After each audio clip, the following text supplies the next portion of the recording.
Seja bem-vindo, aluno do curso de atualização Mototáxi, ao nosso curso. Iniciaremos com a nossa aula 1. Falaremos sobre os temas ética e cidadania na atividade profissional, criação da atividade profissional e características do profissional motociclista. Inicialmente abordaremos alguns conceitos importantes sobre ética, moral, cidadania, sociedade, grupo social, indivíduo, deveres e direitos. Ética é o conjunto de padrões e valores morais de um grupo ou de um indivíduo.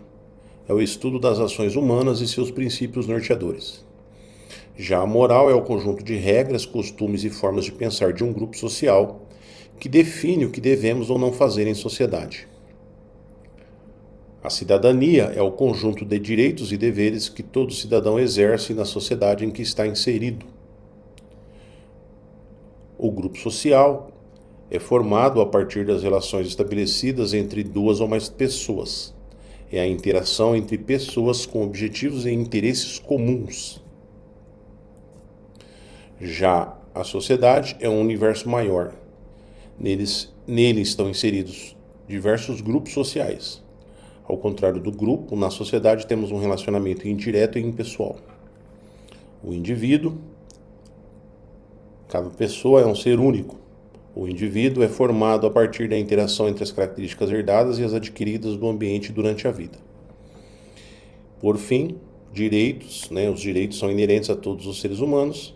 Temos o direito a viver e participar em uma sociedade justa e igualitária, sem nenhum tipo de discriminação.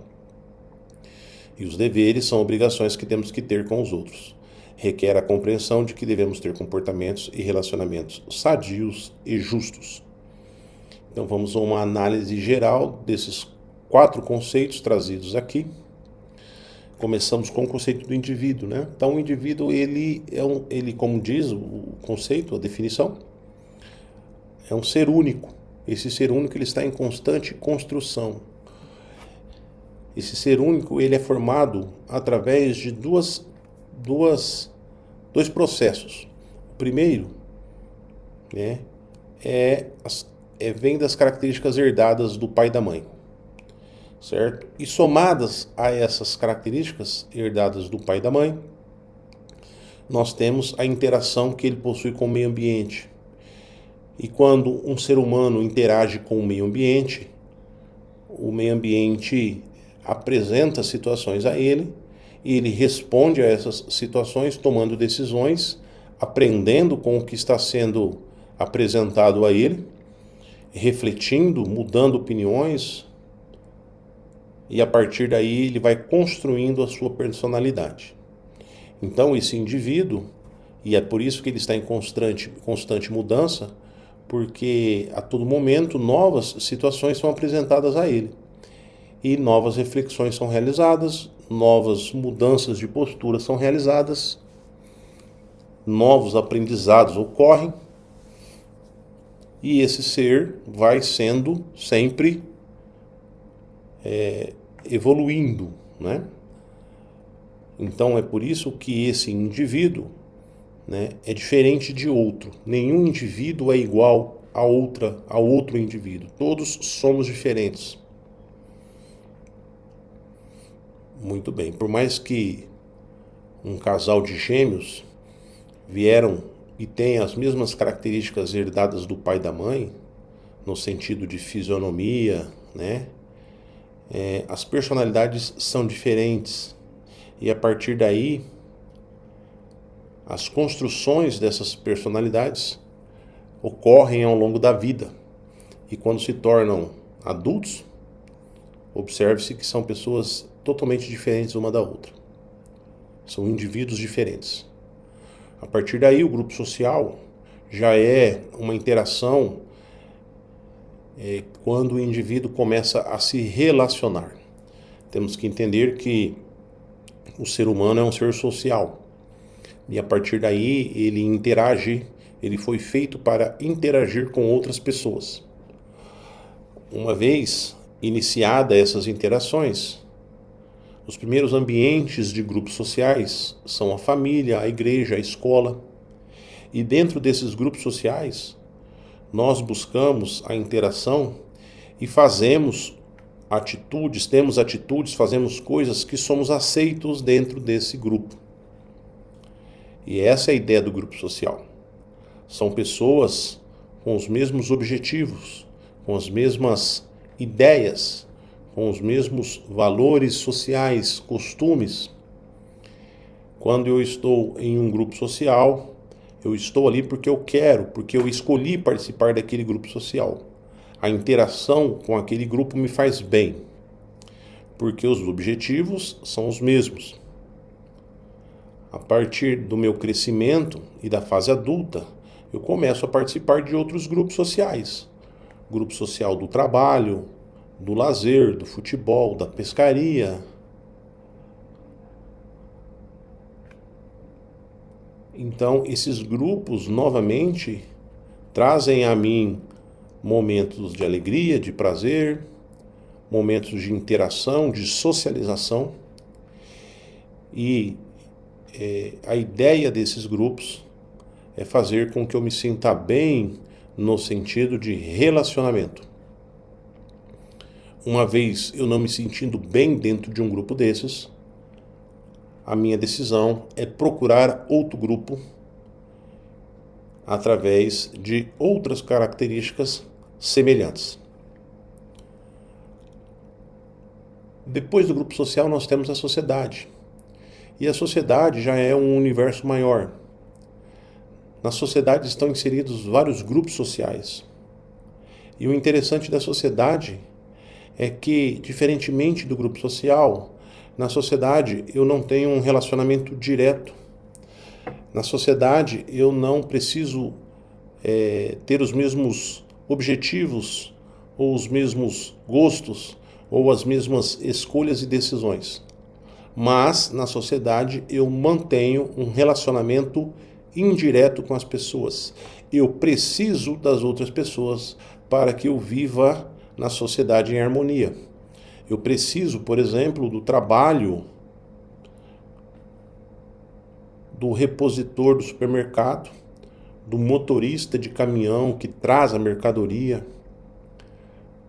da pessoa que trabalha na empresa de fornecimento de energia elétrica ou de água, ou de tratamento e coleta de esgoto. Eu preciso do pessoal da coleta de lixo, eu preciso do frentista, eu preciso do balconista do supermercado, da farmácia, do atendente da loja em que eu compro roupas, que eu compro alimentos, que eu compro remédio. Eu preciso do farmacêutico para criar os remédios, do médico para me atender. Eu preciso do professor para me ensinar. Eu preciso do engenheiro para construir prédios, construir as vias urbanas. Eu preciso do engenheiro mecânico para construir o veículo, para projetar o veículo, do borracheiro para cuidar dos pneus do meu veículo quando necessário.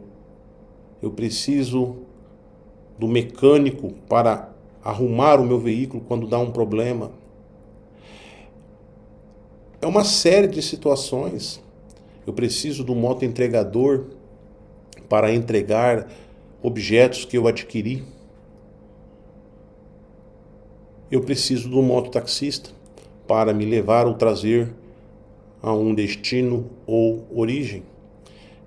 Eu preciso das pessoas, do agente de fiscalização de trânsito, do policial militar, do policial civil. A sociedade é uma interação de pessoas, cada um dentro do seu objetivo de vida, dentro do seu trabalho, dentro da sua vida, trabalhando em prol da sua vida, mas também fornecendo serviços a pessoas às quais nós não temos uma interação direta. Isso é a sociedade. E a partir daí, essa relação que nós temos com a sociedade gera o que chamamos de cidadania. A cidadania nada mais é que sou eu exercer o meu papel de cidadão, exercendo direitos e deveres.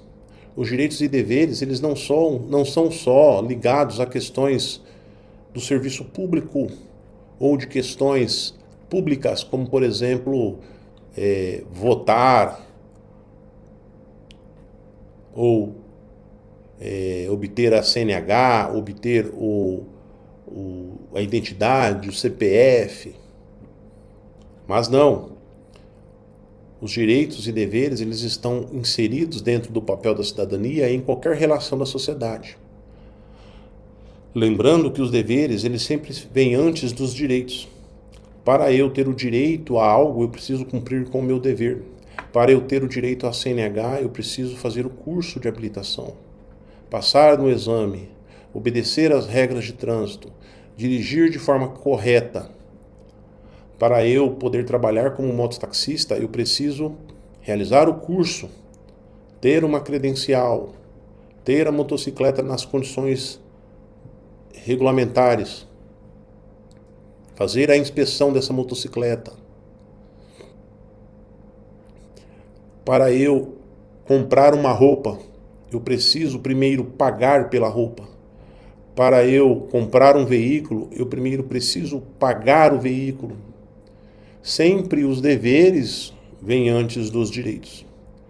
Para eu receber o meu salário, primeiro eu preciso trabalhar.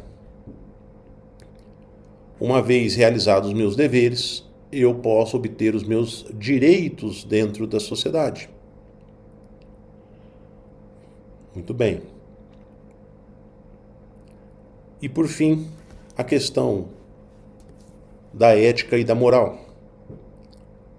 Então a ética, ela é um conjunto de padrões e valores morais de um grupo, de um indivíduo. É o estudo das ações humanas e seus princípios norteadores. Existem princípios norteadores referentes à ética, que em qualquer lugar do mundo que eu for, eles serão observados, independentemente de eu estar numa sociedade com regras X ou Y. Já a moral é o conjunto de regras daquela sociedade, daquele grupo social. Às vezes, essas regras mudam. Então, o que é imoral aqui, em outra sociedade pode ser moral, pode não ser problema. Mas a ética está acima, porque a ética não está ligada às regras de uma sociedade, mas sim aos valores humanos. Um exemplo muito claro é em uma situação de guerra. Dentro da situação de guerra, a moral, ela deixa de ser de lado, deixa de ser analisada no sentido de que eu estou ali para matar o meu inimigo. Eu estou autorizado por lei a matar o meu inimigo. Mas dentro do valor ético, independentemente de qualquer situação, não é certo matar um outro ser humano. E por mais que dentro da questão moral, ali na guerra, foi autorizado, devido a um contexto social de época, dentro daquele contexto moral daquela situação, foi autorizado eu matar uma outra pessoa, aquelas marcas ficarão dentro do meu ser social, do meu emocional para o resto da vida, porque eu infringi uma regra ética, que é de matar um outro ser humano, independentemente dos motivos. E é tão interessante esse estudo, porque dentro da moral, a mesma ação de matar uma pessoa, em uma mesma época de uma guerra, eu posso estar lá no lugar da guerra, lá do combate, matando uma pessoa, mas se eu estiver no meu país de origem e eu matar uma outra pessoa por outras situações que não forem a da guerra, eu já serei penalizado. Então a moral, ela está muito vinculada ao grupo social, às regras, aos costumes do momento em que eu estou vivendo, do local em que eu estou inserido. Agora, independentemente de ter matado essa pessoa na guerra ou lá no meu país de origem por uma situação qualquer que seja, eu infringi a ética e isso me será cobrado. Tudo bem? A ética é uma relação de valor humano, de princípio norteador. Ok? Isso está ligado, isso está diretamente relacionado ao que eu, como indivíduo, entendo de valor moral, valor ético, valor de ser humano para mim, ok? Muito bem. Então falamos sobre esses 8 conceitos. Vamos seguir adiante. A imagem do motociclista profissional na sociedade. Quando perguntado aos condutores de veículos de 4 rodas e aos pedestres quem comete mais infrações e desrespeita as normas de circulação, quem possui no trânsito uma postura agressiva e de quem os pedestres têm mais medo no trânsito, a resposta é unânime: o motociclista. Mas e o motociclista profissional? Pergunta que deixamos. A construção da falsa imagem do piloto imprudente leva em consideração a alta quantidade de sinistros com vítima envolvendo esse tipo de veículo, no caso a motocicleta. A questão da condução não está centrada no tipo de veículo, mas em quem dirige o veículo. O condutor de veículo de 4 rodas também tem as mesmas atitudes imprudentes e egoístas de que o de 2 rodas. A única diferença, pessoal, é que os sinistros envolvendo veículos de 4 rodas, em sua maioria, não têm como consequência a vítima. Principalmente vítima com lesões corporais graves ou óbito. Já os sinistros envolvendo motocicletas, em sua maioria, ou ocorrem lesões corporais graves, fratura, hemorragia, lesões cerebrais ou o óbito. Porque a motocicleta é um veículo que não tem proteção. Não tem para-choque, não tem uma lataria que protege o condutor em um espaço que a colisão vai impactar o organismo deste condutor. Existem as suas exceções? Sim, mas em sua maioria, um impacto de menor potencial não vai gerar no veículo de 4 rodas uma situação de vítima. Porém, com a motocicleta, qualquer tipo de colisão, a menor que seja, a possibilidade do condutor vir ao solo é grande e aí já ocasiona uma lesão corporal que seja leve. Tudo bem? Uma queimadura devido ao escapamento, tá certo? Ou ao asfalto, né? A gente chama, né, um termo informal, né? Ralou a perna, ralou, né? No asfalto, escoriações, né? Então, se nós formos colocar dentro de uma estatística a quantidade de sinistros envolvendo veículos de 4 rodas e a quantidade de sinistros envolvendo veículos de 2 rodas, praticamente é a mesma. Agora, se nós formos analisar com vítima, a quantidade de motocicletas aumenta. Certo? Por quê? Pelo que nós já acabamos de explicar. Com essa visão, quando se olha no parâmetro geral, tem-se uma falsa conclusão de que os sinistros com motocicletas são mais violentos. Os motociclistas são mais imprudentes. Os motociclistas são mais agressivos. E não. No dia a dia do trânsito, nós observamos condutas imprudentes tanto de motoristas de 2 rodas quanto de motoristas de 4 rodas, independentemente da situação e das consequências. E é importante nós analisarmos essa situação dessa maneira para que a gente não faça uma falsa imagem do motociclista. Todos nós erramos. Em algum momento no trânsito, somos descuidados, imprudentes e desconcentrados. Por mais que nós não queiramos realizar condutas imprudentes, nós não queiramos sermos desconcentrados, a gente acaba cometendo imprudência. Errar faz parte do processo, por mais que a gente não queira fazer. Ninguém sai de casa falando assim: eu vou para a rua hoje, eu vou para o trânsito hoje, vou causar um acidente, eu vou ser imprudente, eu vou furar e vou avançar todos os sinais vermelhos. Não.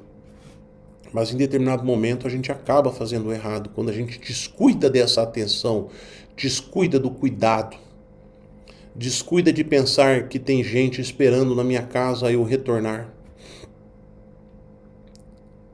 E isso independe do motorista do veículo de 4 rodas e do motociclista, no caso, condutor do veículo de 2 rodas. Perguntas a serem respondidas sobre o meu trabalho, no caso, sobre o trabalho do mototaxista. Sou eficaz? Meu trabalho é eficaz para a sociedade? Sou necessário? Meu trabalho condiz com a real necessidade da sociedade? Sou coerente?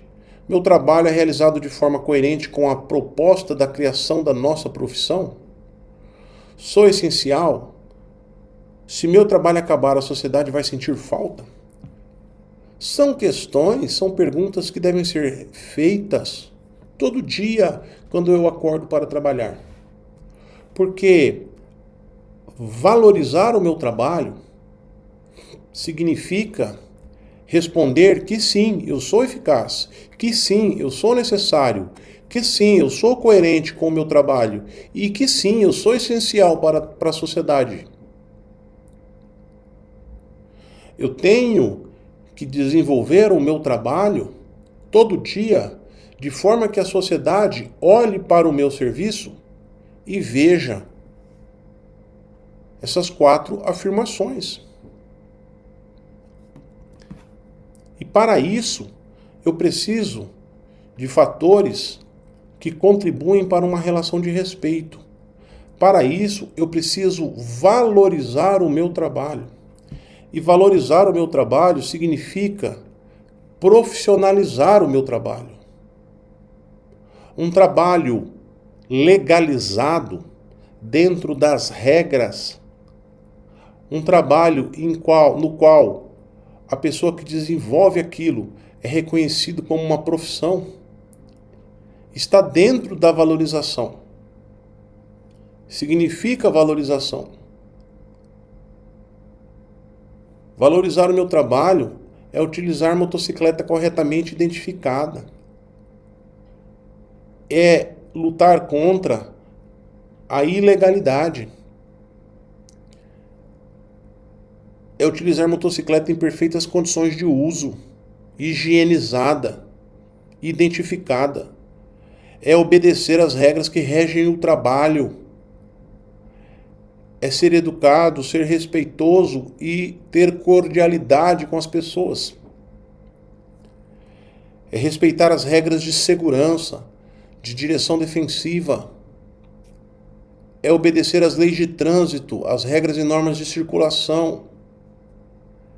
É possuir atitudes proativas.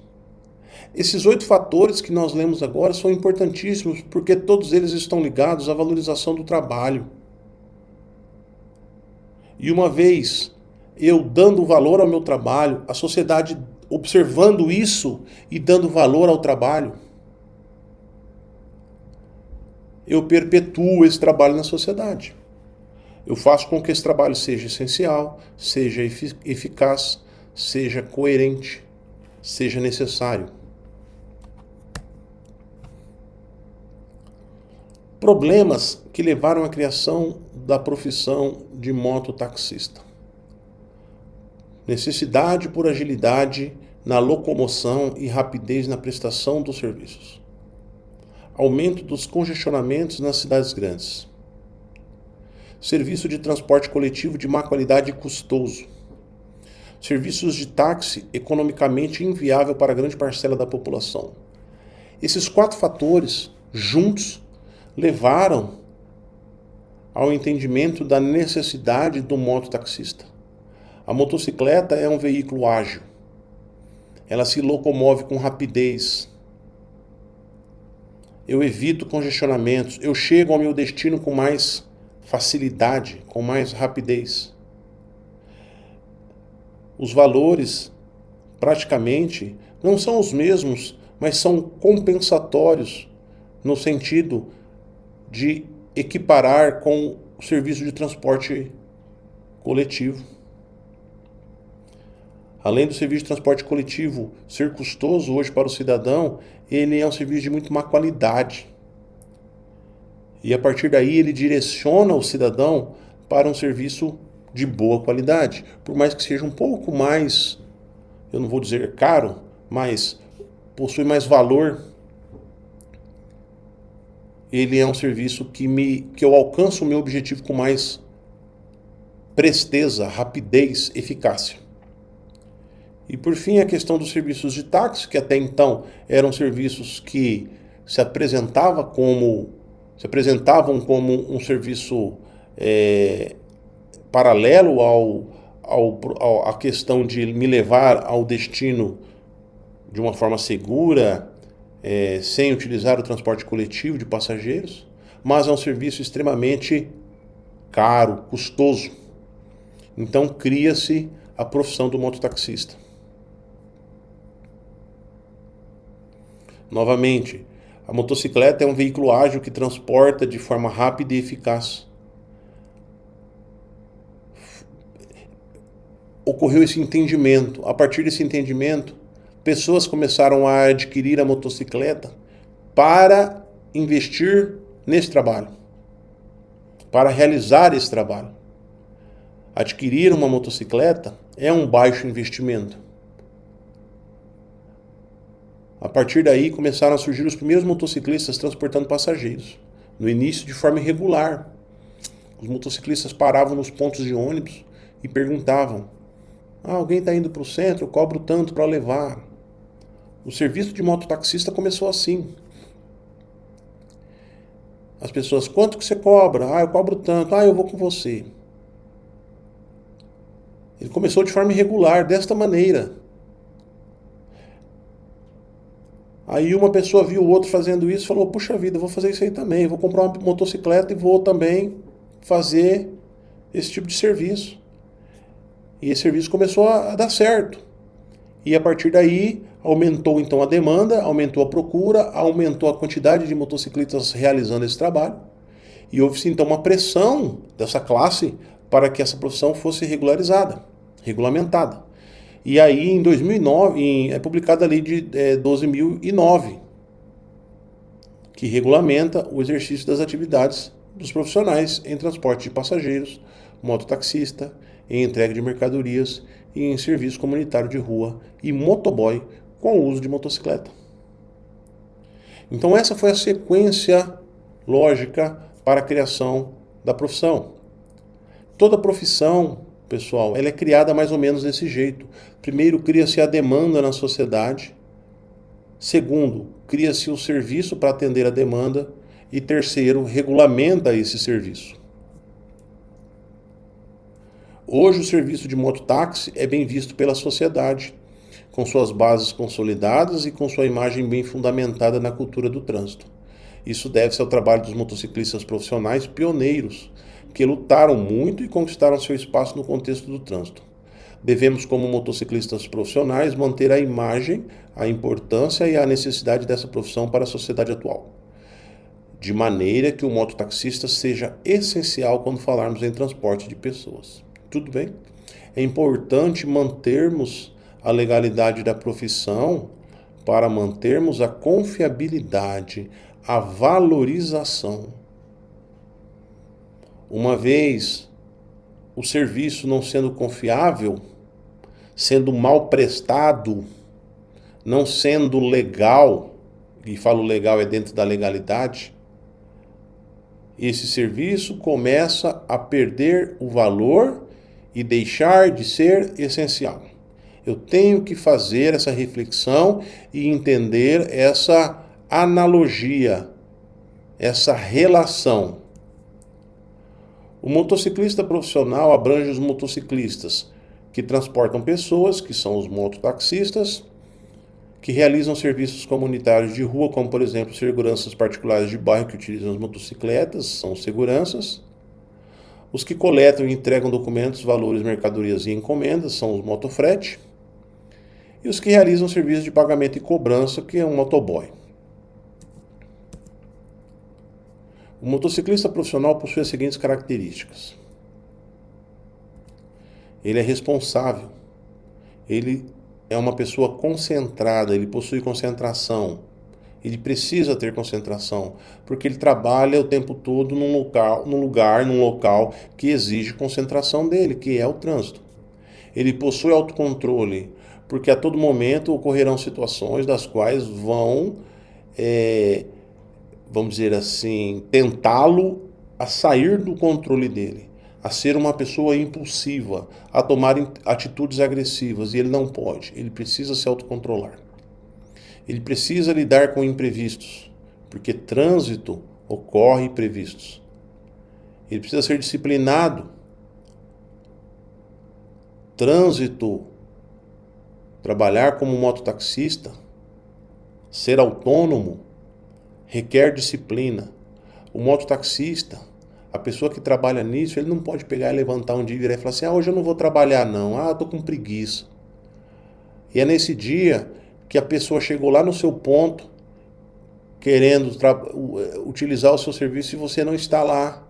E aí ele olha e fala assim, não vou vir mais aqui não, porque o fulano de tal nunca está aqui para trabalhar, ele sempre falha, ele sempre falta, qualquer coisinha ele não vem.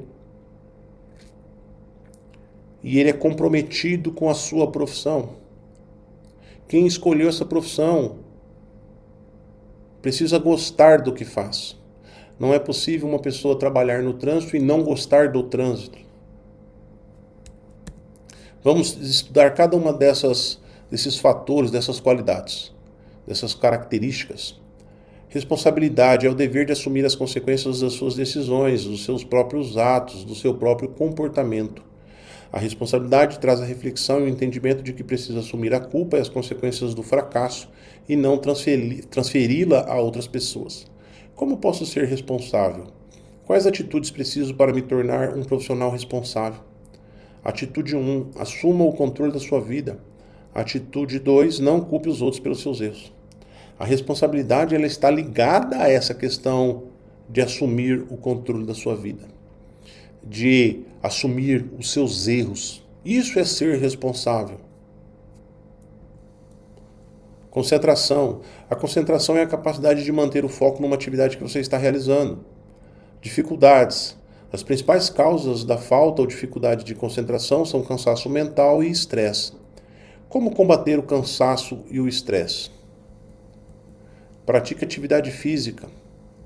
Durma 8 horas por dia. Alimente-se bem. Fique longe de distrações. Leia um livro. Faça pausas durante o trabalho. Perdemos tempo em atitudes desnecessárias ao nosso organismo que nos levam ao estresse e cansaço mental.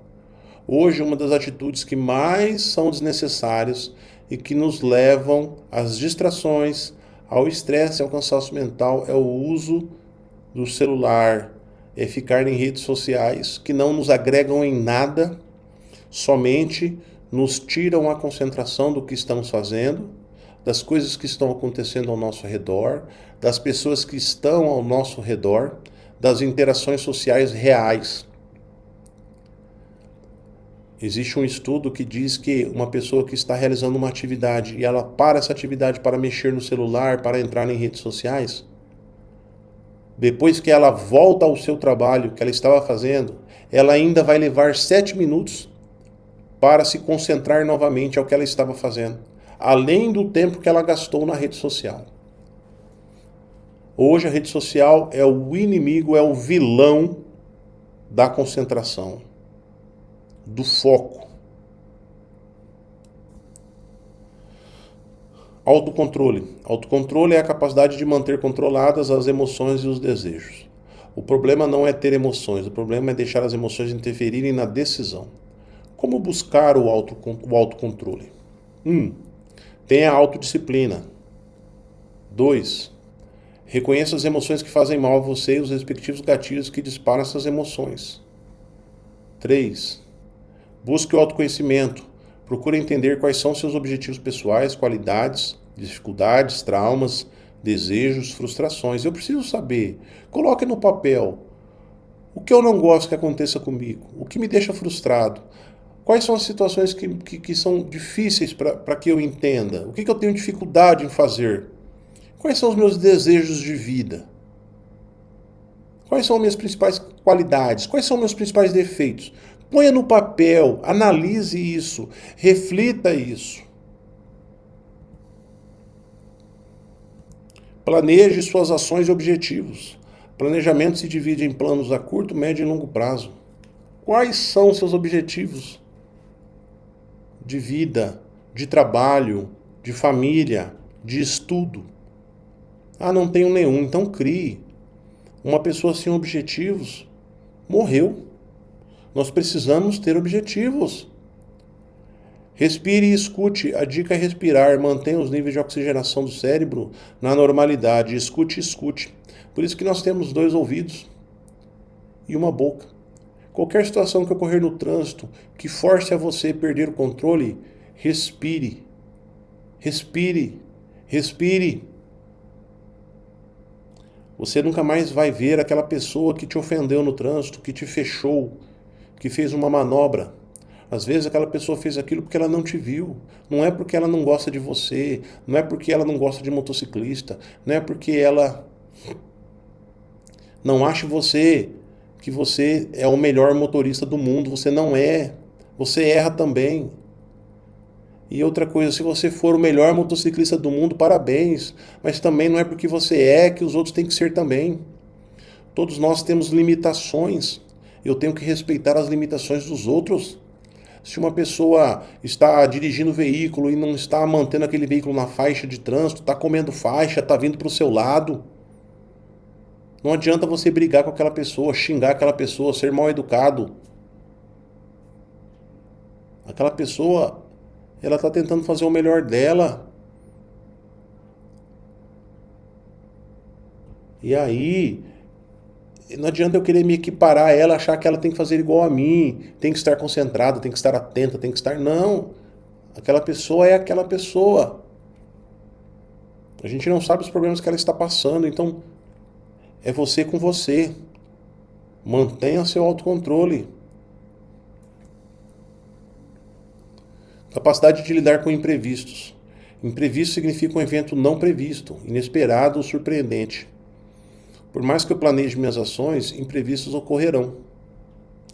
Formas práticas de resolver imprevistos. Planeje de forma mais detalhada possível o seu dia. Seja realista com a situação. Não invente coisas que você não vai conseguir fazer. Se você tem 24 horas no dia, não invente coisas que você não vai dar tempo de fazer. Controle seu tempo, seja organizado. Divida tempo de trabalho, tempo de descanso, tempo de ócio, tempo de estudo, tempo para o seu organismo, para se alimentar, para descansar, para fazer exercícios físicos. Seja flexível. Não adianta você falar, eu sou assim e não mudo. Não, não existe isso.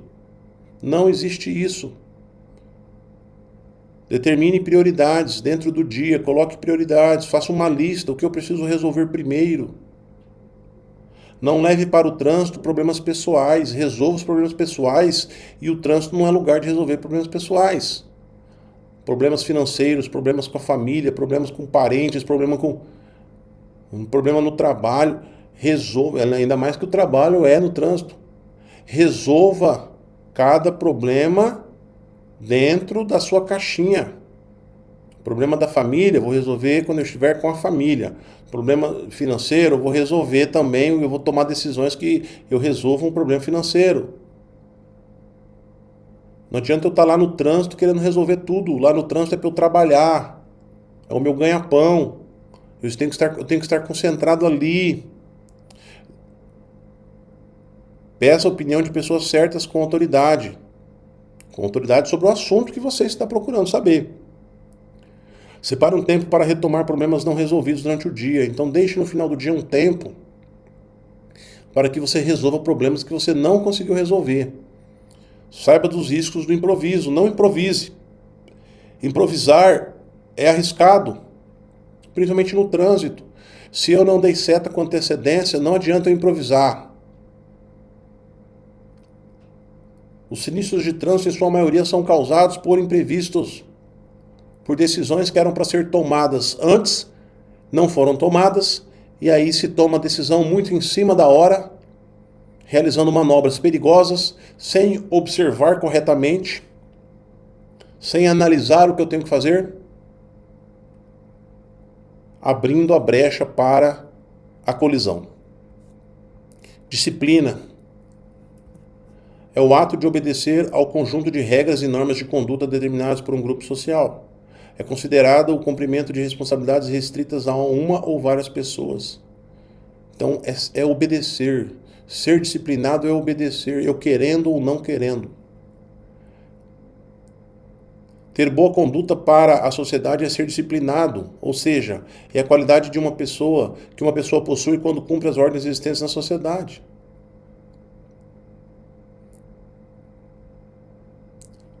Disciplina tem muito a ver com determinação em alcançar algo, alcançar um objetivo. Tem esse outro lado da disciplina também.